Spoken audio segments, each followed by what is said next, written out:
प्रिय विद्यार्थियों, आज हम लोग मैथ्स 2 के चैप्टर वृत्त अर्थात सर्कल से संबंधित एक्सरसाइज 3.2 के कुछ प्रश्नों को हल करेंगे।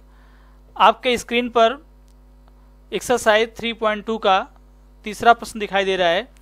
4 सेमी तथा 2.8 सेंटीमीटर त्रिज्या वाले बाह्यस्पर्शी तथा अंतःस्पर्शी वृत्त बनाइए। तो देखो यहाँ पे आपको रचना करना है, मैंने ऐसे ही बना दिया है। तो पहले कैसे बनाएंगे वो हमें केवल समझा देना है। आप इसको पेंसिल से आप बढ़िया गोला प्रकार का यूज करके आप बनाइएगा। पहले क्या करेंगे, आप 4 सेंटीमीटर का एक सर्कल ड्रा कर लेंगे, वृत्त बना लेंगे। फिर उससे सटा हुआ कितना रेडियस लेंगे, 2.8 ना, 2.8 सेंटीमीटर का रेडियस लेके दूसरा सर्कल बना लेंगे और उनके सेंटर को चाहो तो दिखा सकते हो मिला के। ठीक, तो ये हमारा क्या हो जाएगा, बाह्यस्पर्शी वृत्त हो जाएगा। अंतःस्पर्शी के लिए क्या करेंगे, पहले बड़ा वाला बना लो 4 सेंटीमीटर का सर्कल। ठीक, 4 सेंटीमीटर बन गया, उसका सेंटर कहीं ना कहीं होगा। सेंटर को इस किसी भी बिंदु से मिला दो। फिर उस बिंदु से टच करते हुए, ठीक ना, स्पर्श करते हुए दूसरा जो सर्कल बनाएंगे उसका रेडियस कितना लेंगे, 2.8 सेंटीमीटर। ठीक, आप इसको पेंसिल के द्वारा आप बनाइएगा।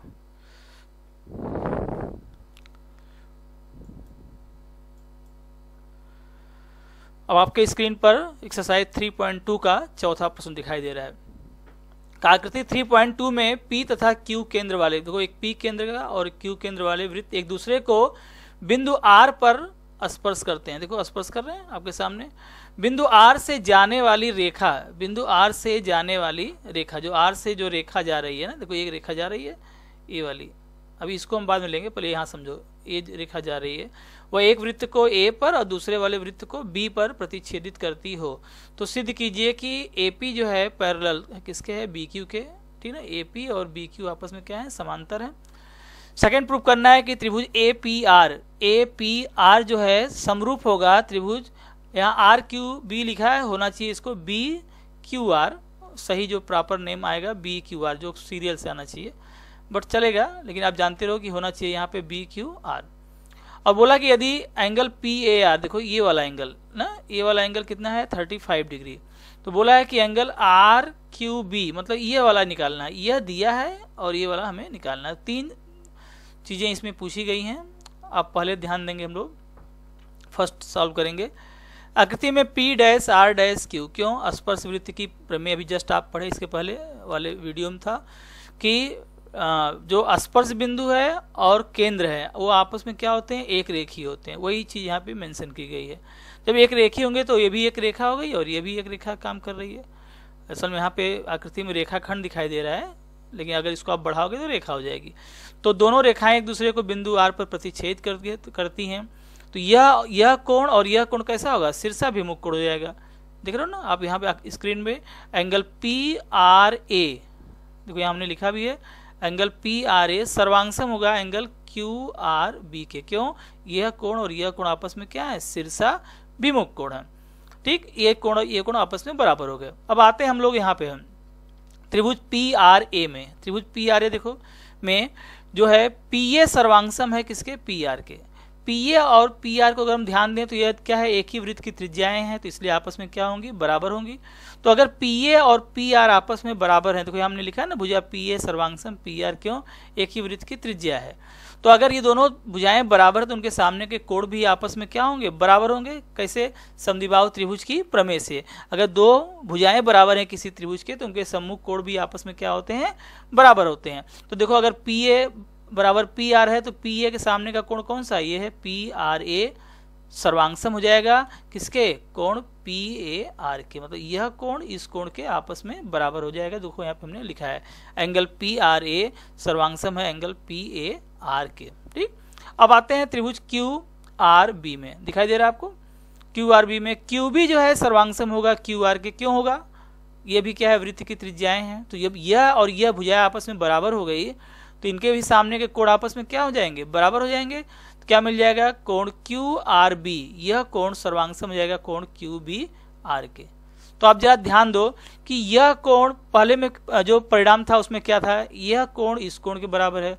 दूसरे में क्या आया कि यह कोण इस कोण के बराबर है। तीसरे परिणाम में आया कि यह कोण क्या है, इस कोण के बराबर। कहने का मतलब क्या हुआ कि 1 2 3 4 ये चारों कोण दिख रहे हैं आपको स्क्रीन पर, ये वाला कोण, यह वाला कोण, ये वाला कोण और ये वाला कोण सब आपस में क्या हो जाएंगे, सर्वांग सम हो जाएंगे।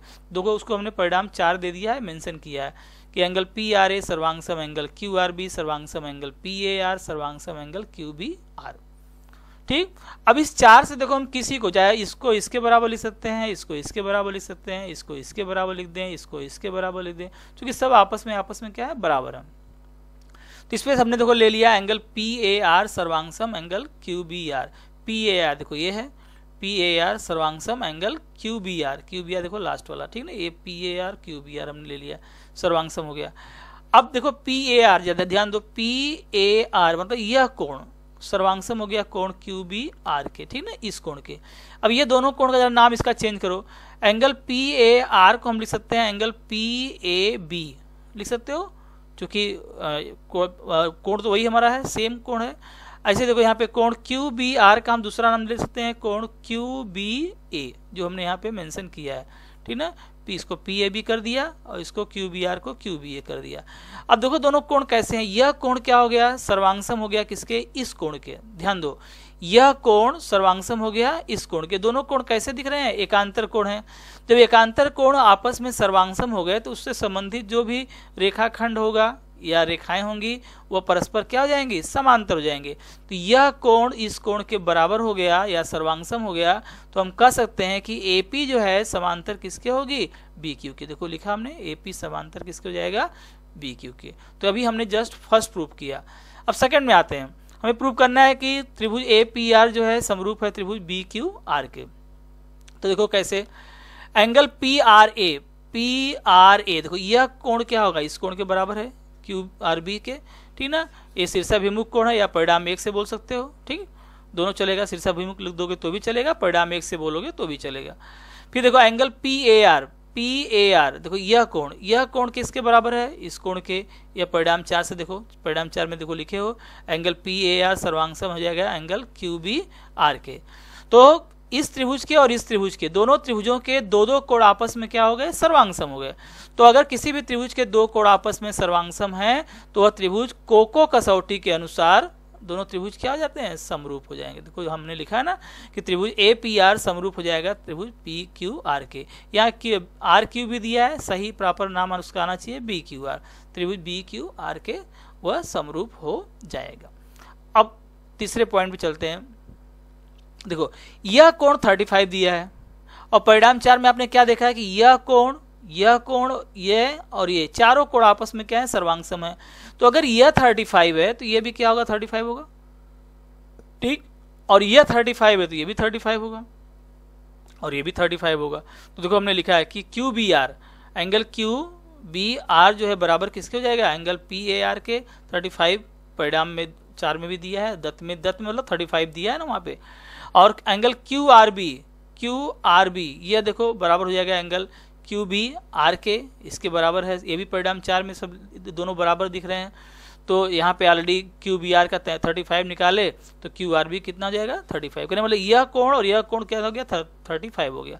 अब देखो त्रिभुज RQB में त्रिभुज के तीनों कोणों का योगफल कितना होता है, 180 अंश। तो यह 35 है, यह 35, ये हमें निकालना है। तो क्या हो जाएगा, एंगल RQB प्लस 35 ये वाला, 35 ये वाला, ठीक ना, इक्वल टू 180 डिग्री हो गया। 35 में 35 ऐड कर देंगे तो कितना आ जाएगा, 70 डिग्री हो गया।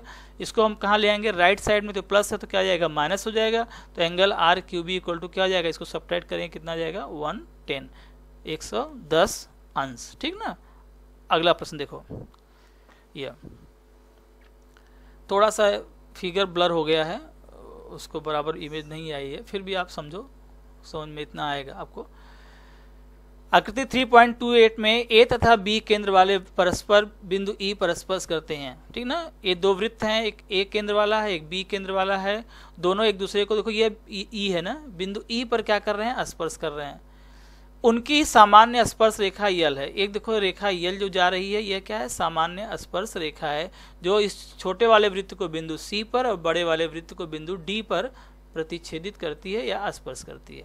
कैदी वृत्तों की त्रिज्याएं क्रमशः 4 सेंटीमीटर तथा 6 सेंटीमीटर हो। सीधी सी बात है, एक छोटा है एक बड़ा, तो जो छोटे वाले वृत्त की त्रिज्या क्या हो जाएगी 4 सेंटीमीटर और बड़े वाले की त्रिज्या हो जाएगी 6 सेंटीमीटर। तो बोला है कि CD की लंबाई ज्ञात करो, मतलब CD का मतलब इस बिंदु से लेकर इस बिंदु तक की लंबाई ज्ञात करना, आपको यहाँ से लेकर यहाँ तक। रचना में देखो चूंकि किताब में मिलाया नहीं है, मैंने यहीं पर मिला दिया, ठीक। तो AC देखो ये सब ड्रा किया गया, जो देख रहे हो डैश डैश डैश लाइन है, AC मिलाया गया है, AE मिलाया गया, BE मिलाया गया, B को D से मिलाया गया और AF लंब डाला गया है किस पर, इस BD पर। देखो हमने यही लिखा है AC AE BE BD और एक AF लंब BD खींचा, AF लंब हमने BD खींच दिया। अब आकृति में देखो AC और AE बराबर होगा, AC और AE बराबर होगा, क्यों, एक ही वृत्त की त्रिज्याएं हैं और दोनों क्या होगा 4 होगा, जो छोटा वाला है ना 4 ले लेंगे 4 सेंटीमीटर। और ऐसे यहाँ पे देखो यह देखो EB या BE बोलो, BE इक्वल टू क्या होगा BD, या कितना होगा 6 सेंटीमीटर हो जाएगा। अब देखो इसके बाद अभी स्पर्श वृत्त का प्रमेय आप पढ़े, केंद्र और स्पर्श बिंदु क्या होंगे, एक रेखीय होंगे। तो AB किसको हम क्या लिख सकते हैं, AB को हम लिख सकते हैं AE प्लस EB। देखो AB को हम लिख सकते हैं AE प्लस EB। AE कितना हमारा है 4 है और EB कितना है 6। परिणाम 1 और 2 से चाहो तो यहाँ पे आप मेंशन कर सकते हो आगे, परिणाम 1 और 2 से, ठीक। तो दोनों को ऐड करेंगे, यह 4 हो गया 6 हो गया, तो पूरा AB कितना आ गया हमारा 10 हो गया। देखो AB इक्वल टू कितना आ गया 10 हो गया।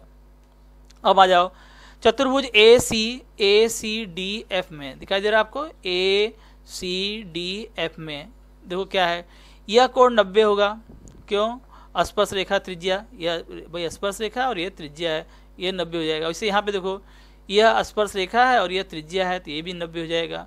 यह रचना हमने किया है, AF लंब डाला है किस पर, BD पर, तो यह भी कोण कितना होगा 90 होगा, चूंकि लंब है तो 90 हो जाएगा। तो यह कोण 90 हो गया, यह कोण 90 हो गया और ये तीनों कोण आपस में क्या हो गया 90 90 90 हो गया। अब चतुर्भुज के चारों कोणों का योगफल कितना होता है 360, तो तीनों का योगफल कितना आ गया 270 हो गया। अब बचा कितना, ये भी क्या हो गया 90। सीधी सी बात है, 3 कोण अगर 90 है तो चौथा कोण भी क्या हो जाएगा 90 हो जाएगा। तो यहाँ पर हमने मेंशन किया है कि एंगल CAF मतलब यह कोण क्या हो गया 90 हो गया। तो किसी भी चतुर्भुज के अगर चारों कोण 90 अंश हो गए तो वो चतुर्भुज हो जाता है आयत। तो यहाँ पे ACDF क्या हो गया आयत हो गया। अब आयत की विशेषता क्या होती है कि आयत की जो आमने सामने की भुजाएं होती हैं वो आपस में क्या होती हैं सर्वांग सम होती हैं या बराबर होती हैं। तो AC बराबर क्या हो जाएगा DF और ऐसे CD बराबर क्या हो जाएगा AF। अब जरा ध्यान दो, AC का कितना है 4 है तो DF भी कितना हो गया 4 हो गया। तो हमने लिखा है AC equal to DF equal to 4 centimetre तथा CD किसके बराबर होगा AF के बराबर। आयत की सम्मुख भुजाएं, यहाँ भी आप चाहो तो लिख सकते हो आयत की सम्मुख भुजा, A परिणाम 5 के सामने भी, ठीक। तो DF प्लस FB, ध्यान दो DF और FB इसका टोटल किसके बराबर आएगा DB के बराबर, ठीक। तो DF का देखो ध्यान दो, हमने इसका मतलब अगला स्टेप ना, यहाँ फिलहाल इस जो है प्रश्न में हमने इसको इसलिए मेंशन किया है कि जिससे मालूम हो जाए आपको कि यह अगला स्टेप इधर है। तो DF कितना है 4 है, FB हमको निकालना है, DB कितना दिया है 6। तो इस 4 को हम उधर ले आएंगे, पक्षांतर करेंगे तो FB इक्वल टू क्या हो जाएगा 6, ये प्लस 4 हो जाएगा, क्या जाएगा -4 हो जाएगा। तो ये देखो इसके बाद यहाँ पे आ जाना आप, ठीक ना, चूंकि हमको छोटा करके उसको बनाना था स्क्रीन पर इसलिए हमने इसको इस तरह से किया है। तो FB इक्वल टू क्या हो जाएगा 6 - 4 इक्वल टू 2। तो FB की वैल्यू कितनी आ गई 2। अब आ जाओ त्रिभुज AFB में, जब ध्यान दो FB कितना आ गया 2 है और AB कितना है 10 है और ये हमारा कैसा है समकोण त्रिभुज, की लंब है तो ये समकोण त्रिभुज है। तो समकोण त्रिभुज पाइथागोरस की प्रमेय लगा देंगे तो क्या आ जाएगा AF square plus FB square equal to क्या AB स्क्वायर हो जाएगा। AF को AF का रहने दो, FB की वैल्यू जो जस्ट ऊपर निकाले यहाँ पे कितना आया है 2 आया है, 2 रख देंगे। AB कितना आया है देखो यहाँ पे कहीं निकाले हो आप, यहाँ पे निकाले हो आप, AB इक्वल टू कितना है 10 है। तो 2 का स्क्वायर 4 हो जाएगा, 10 का स्क्वायर 100 हो जाएगा। तो AF स्क्वायर इक्वल टू क्या हो जाएगा 100, प्लस 4 हो जाएगा -4 हो जाएगा। तो 100 - 4 कितना हो जाएगा 96। तो इसलिए AF इक्वल टू क्या हो जाएगा करड़ी में 96 हो जाएगा, ठीक, स्क्वायर रूट ऑफ 96 हो जाएगा। अब इसका फैक्टर कर देंगे, उसको 6 × 16 भी लिख सकते हो या 6 × 4 × 4 जैसे आपको सुविधा लगे, जैसे आप कर सकते हो उसका वर्गमूल निकाल सकते हो। तो हमने इसको डायरेक्टली इस तरह ले लिया है। आप चाहो तो इसको 4 × 4 में तोड़ सकते हो या 2 × 2 × 2 × 2 ऐसे भी कर सकते हो। तो जैसे आपको पसंद आए उस तरह से आप निकालोगे। तो देखो हमने इसको निकाला, ऐसे ही डायरेक्ट कर दिया है। तो 16 का वर्गमूल कितना आ गया 4 और कड़ी में कितना बचा 6। तो आ गया AF इक्वल टू आ गया 4√6। जरा ध्यान दो AF 4√6 आ गया, तो AF के सामने भुजा कौन सी, CD, चूंकि आयत है तो आप दोनों का मान क्या होगा, बराबर होगा। तो यह हमारा अगर 4√6 है तो CD भी कितना हो जाएगा, 4√6। देखो हमने लिखा है यहाँ पे CD इक्वल टू AF, देखो यहाँ पे लिखे हो ना CD इक्वल टू AF परिणाम 6 में। तो AF अगर 4√6 आया तो CD भी कितना आ गया, 4√6 सेंटीमीटर। ठीक, अभी ये वीडियो यहीं पर समाप्त हुआ। वीडियो को आप लोग बार बार देखते रहिए और उसको समझने का प्रयास कीजिए। ठीक, अगर अच्छा लगे आपको तो उसको आप लाइक करो, अपने दोस्तों के साथ शेयर करो और उसको सब्सक्राइब कर लो, जिससे कि आपको अगले वीडियो के बारे में सबसे पहले जानकारी हो जाए। धन्यवाद।